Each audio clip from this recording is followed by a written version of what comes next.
Pois onde meta não está para reintroduzir tipo de visibility team.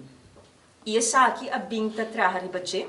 e como tal é acordo com nossa firma AWE para uma duração de 3 anos para enfocar a reintrodução de uma plataforma assim aqui e ele carga o nome de Tourism Security Patrol, pois TSP. Essa aqui tem intenção para brindar assistência segura na KPA, brindar segurança, vigilância em diferentes zonas turísticas. Aqui lo enfocar primordialmente nas praias, lo começar para acaparar a zona fora de Divi, Tamarém, de Ritz-Carlton, e lo amplia essa aqui para Sina na dado momento, cobrir a área fora de Bushiri, de Arashi.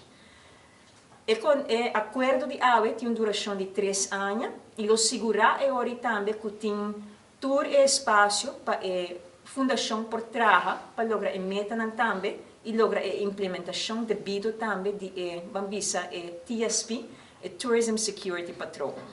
Banda de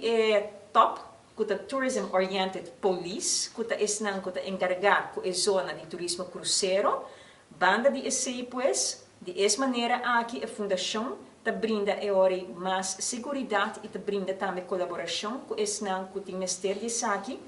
pensando aqui riba nos polícias e riba KPA também, que por dirigir na mesa também riba não somente a zona aqui, mas quizás atenção de outra parte não turístico, que também Ministério de atenção necessário. Pois nós está conta com o sustento seguro de KPA, também nós está conta de lo que me a compreender também com o sustento também do Ministério de Justiça e de diálogo com o Ministério de Justiça e acaba a papia também de a possibilidade para dar força aqui novo, pois a equipe novo aqui também status de boa com buitengewoon opsporingsambtenaren. Seguita diálogo que lo continuar e vamos esperar que algo que lo por cristalizar assim que a equipe aqui tem tique mais autoridade também e por brindar assistência de maneira aqui também. Nós estamos muito agradecidos para o trabalho feito da fundação, teco agora aqui e me agradecido ao membro da junta de fundação aqui, estão que presente AWE e forma parte da fundação atualmente, mas também estão colaborando durante o último ano.